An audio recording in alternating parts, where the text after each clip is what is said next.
বুয়েট থেকে শাহবাগ থানা কয় মিনিট আমরা এটাকে জাতীয় আগ্রাসন বিরোধী দিবস হিসেবে ঘোষণা করেছি। সারা রাত ধরে তাকে পিটিয়ে হত্যা করা গেল। স্লোগান উঠেছিল দিল্লি না ঢাকা, ঢাকা ঢাকা। ফেরাউজ সিনার রাজত্ব 100 বছর ধরে টিকে থাকবে না ইনশাআল্লাহ। আমরা যেন আমাদের ন্যাশনাল হিরোগুলোকে কোনো দলের বানায় না। ছাত্র দলের যদি কেউ মরে যায় তাহলে তার পক্ষে দাঁড়ানো যাবে না। একটা ফেসবুক স্ট্যাটাস এত ভয়ানক হয়ে উঠতে পারে ভারতীয় আধিপত্যবাদের বিরুদ্ধে। আবারও কোটি কোটি আবরার শুধু বুয়েট নয়, বাংলাদেশের প্রত্যেকটা শিক্ষা প্রতিষ্ঠানে নেমে আসতে হবে। পরবর্তী প্রস্তুতি স্বাধীন সীমান্ত তৈরি করা। বঙ্গবন্ধু এভিনিউ এর বর্তমান নাম শহীদ আবরার ফাহাদ এভিনিউ। শহীদ আবরার ফাহাদের পিতার সামনে, তার ভাইয়ের সামনে আসলে কথা বলা তো আমাদের জন্য কঠিনই।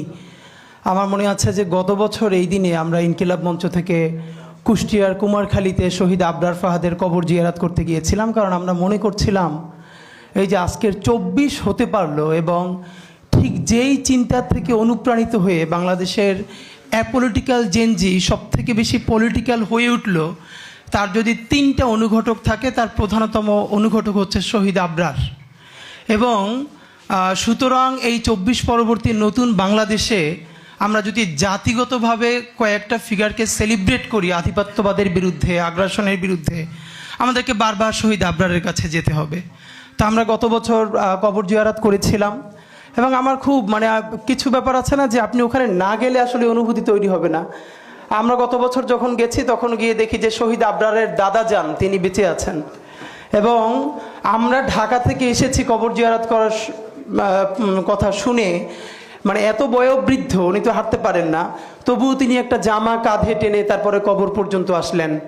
আমরা সবাই মিলে যখন কবর জিয়ারত করছিলাম আমরা সবাই মিলেই কান্নাকাটি করছিলাম। সেই সময়টা মনে পড়ে, এই চিন্তাটা করে আমরা এত বারবার অসুস্থ হয়েছি যে বুয়েট থেকে শাহবাগ থানা কয় মিনিট, রাজধানীর প্রাণকেন্দ্রে। কথাটা বলে ফেলি যে আমরা কবর জিয়ারত করে তারপরে আবরারদের বাসায় গিয়েছিলাম। তো আন্টি অনেক কথা বলতে বলতে একটা মানুষের মধ্যে কী পরিমাণ ট্রমা হলে আমরা বলছিলাম যে আন্টি আমরা এটাকে জাতীয় আগ্রাসন বিরোধী দিবস হিসেবে ঘোষণা করেছি, আপনিও কিছু বলেন। তো তার থেকেও তার জন্য সব থেকে ট্রমা, সে বলে দেখো তোমরা এই নিয়ে আর বেশি কিছু করবা কিনা, তোমরাও আর আমার ছেলেটার মতো তোমাদের ভাগ্য না হয়। ওনার নিজের সন্তান হারানোর পর তখন উনি বলতেছেন যে একটা মানুষকে কেউ গুলি করে মেরে ফেলে, এটা একটা অবস্থা, 1 মিনিটের মধ্যে সে মরে যায়, 2 মিনিটের মধ্যে মরে যায়। সারা রাত ধরে পিটিয়ে পিটিয়ে খুঁচিয়ে খুঁচিয়ে, এবং সেটা কোথায়, কোনো অজপাড়া গ্রামে না, পুরো রাজধানীর বুকের মধ্যে যেখানে আইন শৃঙ্খলা বাহিনী পৌঁছতে 1 মিনিট লাগে, সারা রাত ধরে তাকে পিটিয়ে হত্যা করা গেল। এইটা যখন কোনো মা, কোনো বাবা, তার পরিবার মনে করে, তাদের জীবন তো আর স্বাভাবিক হওয়া কোনোভাবেই সম্ভব না। তা আমি নিজেকে অসম্ভব সম্মানিত এই অর্থে বোধ করেছি যে শহীদ আবরার ফায়াদের পরের দিন যখন ঢাকা বিশ্ববিদ্যালয়ে যেদিন গায়েবানা জানাজা হলো, তখন ঢাকা বিশ্ববিদ্যালয়ের ছুটি চলছিল একটা। তো গায়েবানা জানাজার পরে আমাদের সকল ভাইয়ের, আমার মনে আছে যে সেই গায়েবানা জানাজা তো আমাদের আক্তার পড়িয়েছিল, আক্তার আজকে আসবার কথা, নূর ভাই ওনারা ছিলেন।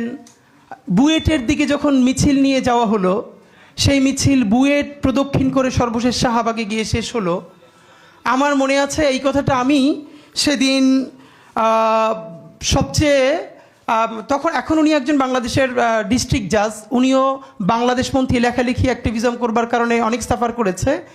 সেই মিছিল থেকে ফিরে গিয়ে ওনাকে আমি লিখেছিলাম যে সম্ভবত বাংলাদেশ আজকে একটা নতুন ফেজের মধ্যে ঢুকেছে, কারণ ঢাকা বিশ্ববিদ্যালয়ের ক্যাম্পাসে শহীদ আবরারের গায়েবানা জানাজার পরেই এই প্রথম এত বড় করে স্লোগান উঠেছিল দিল্লি না ঢাকা, ঢাকা ঢাকা। এবং আমি খুব অবাক হচ্ছিলাম যে এই ঢাকা বিশ্ববিদ্যালয়, যেখানে ছাত্রলীগের রামরাজত্বর থেকে অধিক যদি কিছু বলা থাকে, যেখানে আবরারকে পিটিয়ে শহীদ করে ফেলা হলো, সেই ক্যাম্পাসে আওয়ামী লীগের জামানায় চতুর্বৃষ্টিতে যখন হয়ে আছে চতুর্দিকে, ইন্ডিয়ান এম্বাসি থেকে শুরু করে সবাই যখন সজাগ, তখন ঢাকা বিশ্ববিদ্যালয় থেকে শুরু করে বুয়েটের ভাই বোনেরা সবাই মিলে যখন বলতে পারছে দিল্লি না ঢাকা, ঢাকা ঢাকা, তাহলে সম্ভবত এই ফেরাউজ সিনার রাজত্ব 100 বছর ধরে টিকে থাকবে না ইনশাআল্লাহ। এবং সেটা টিকে থাকে নাই। তো আমি আপনাদের মাধ্যমে শুধু আজকে একটাই কথা বলি, সেটা হলো আমরা এই গণ অভ্যুত্থানের 1 বছর পার হয়েছি, এইটা অত্যন্ত কষ্টকর। আমরা কেউ কেউ, যেটা ফাইয়াজ কয়েকটা শোতেও বলেছে, আমি খেয়াল করেছি, প্লিজ আমরা যেন আমাদের ন্যাশনাল হিরোগুলোকে কোনো দলের বানায় না ফেলি। এখন এখানে একটা সমস্যা হলো, কেউ যদি কোনো দলের প্রতি সিম্প্যাথেটিক হয়, আমি ধরে নিলাম তর্কের স্বার্থে, ধরেন আবরার কোনো এক সময় শিবিরের সমর্থক ছিল, এটা আর্গুমেন্টের জন্য ধরে নিচ্ছি, এর মানে কি তাহলে এই পরিচয়ের কারণে আবরারকে হত্যা করলে তার পক্ষে আর দাঁড়ানো যাবে না? তাহলে একই কথা আসবে যে ছাত্রদলের যদি কেউ মরে যায় তাহলে তার পক্ষে দাঁড়ানো যাবে না, অধিকার পরিষদের কেউ যদি, এর মানে হলো ইনসাফ। এই ধারণাটা আমাদের সমাজে এখন পর্যন্ত আমরা পরিষ্কার করতে পারি নাই। আমরা বারবার বলেছি আমাদের শত্রুর সাথেও আমরা ইনসাফ চাই। যেই ছাত্রলীগ সরাসরি গণহত্যা করে নাই, গুম করে নাই, হত্যা করে নাই, ধর্ষণ করে নাই, তার বিরুদ্ধেও মিথ্যা মামলা দেওয়া যাবে না, এটা আমরা হাজারবার বলেছি। আমরা তো ইনসাফ চাই, আমরা ইনসাফে জুলুমের বিপরীতে আর একটা জুলুম চাই না। সুতরাং এইখানে বরং আজকে যেটা ভালো হতো, এই ডাকসুর জন্য এটা তো এটা অত্যন্ত সম্মানজনক যে তারা এই প্রোগ্রামটা আয়োজন করেছে। আমি বরং দেখতে চাই ছাত্রদল এর থেকেও বড় একটা প্রোগ্রাম আমাদের শহীদ আবরার ফায়াজকে নিয়ে করুক, আবরারকে নিয়ে করুক। এরপরে আমাদের এনসিপির ভাইয়েরা, বাংলাদেশপন্থী যতগুলো রাজনৈতিক দল আছে, রাজনৈতিক শক্তি আছে, তারা সবাই মিলে বড় বড় প্রোগ্রাম করুক। আমাদের আবরারের এই চেতনা, এইটা শুধু ঢাকা বিশ্ববিদ্যালয়ের বুয়েটের মধ্যে তো রাখলে চলবে না, এটাকে আমাদের বাংলাদেশের প্রত্যেকটা প্রাইমারি স্কুল পর্যন্ত পৌঁছে দিতে হবে। এবং আমাদের আবরার কি বলেছিল, ভারতীয় আধিপত্যবাদ। আপনি ভাবেন যে একটা ফেসবুক স্ট্যাটাস এত ভয়ানক হয়ে উঠতে পারে ভারতীয় আধিপত্যবাদের বিরুদ্ধে। সে ইলিশ মাছের সুষম বন্টন নিয়ে কথা বলেছে, তারপরে কি হয়েছে।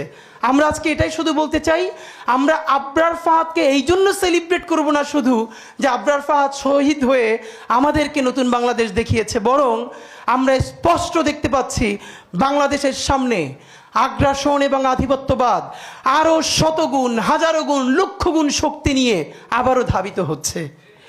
বাংলাদেশের যেই স্বাধীন সীমান্তে আবারও যদি আগ্রাসন নেমে আসে, আবারও যদি আধিপত্যবাদ নেমে আসে, তাহলে আমাদেরকে প্রস্তুতি নিতে হবে। আবারও কোটি কোটি আবরার শুধু বুয়েট নয়, বাংলাদেশের প্রত্যেকটা শিক্ষা প্রতিষ্ঠানে নেমে আসতে হবে। আমাদের পরবর্তী প্রস্তুতি স্বাধীন সীমান্ত তৈরি করা, সার্বভৌম বাংলাদেশ প্রতিষ্ঠা করা। আর সেই স্বাধীন সার্বভৌম বাংলাদেশ প্রতিষ্ঠার জন্য আমাদের লক্ষ কোটি আবরার লাগবে। এই আবরাররা শুধু কোনো দলের হবে না, সারা বাংলাদেশের হবে। মাহমুদ ভাইকে আমি বিশেষ করে ধন্যবাদ জানাই। উনি বাংলাদেশে ফেরত এসে 5 দিন জেলে ছিলেন, এরপরে 7 দফা দিয়েছিলেন জাতীয় প্রেস ক্লাবে। এর মধ্যে একটা ছিল বঙ্গবন্ধু এভিনিউকে শহীদ আবরার ফাহাদ এভিনিউ ঘোষণা করতে হবে।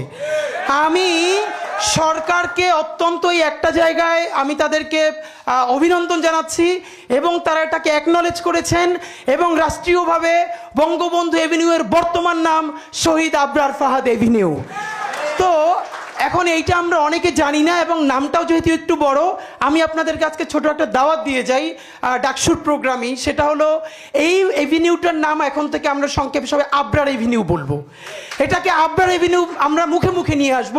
আজকে বিকেল 4টায় ইনকিলাব মঞ্চ আবরার এভিনিউতে, যেখানে পতিত আওয়ামী লীগের কার্যালয় রয়েছে, সেই কার্যালয়ের সামনে দাঁড়িয়ে শহীদ আবরারের জন্য মুক্তির মোনাজাত করবে ইনশাআল্লাহ। তো আমি আপনাদেরকে সবাইকে দাওয়াত দিচ্ছি। আমরা আজকে আবরার এভিনিউতেই গেলাম, কারণ এই নামটা সবাই এখন পর্যন্ত জানতে পারছে না। আপনারা যাদের সুযোগ আছে, বিকেল 4টায় শহীদ আবরার এভিনিউতে পতিত আওয়ামী লীগ কার্যালয়ের সামনে আমরা দাঁড়াবো এবং আমরা বাংলাদেশের মুক্তির জন্য, আমাদের আবরারের জন্য, স্বাধীন সার্বভৌম বাংলাদেশের জন্য দোয়া করব। সবাই আসবেন এবং ডাকসুকে, বিশেষ করে সাদিক কেম থেকে শুরু করে সবাইকে অনেক শুকরিয়া আধিপত্যবাদ বিরোধী বাংলাদেশের এই সূচনায় অংশীদার হওয়ার জন্য। বাংলাদেশ জিন্দাবাদ, ইনকিলাব জিন্দাবাদ।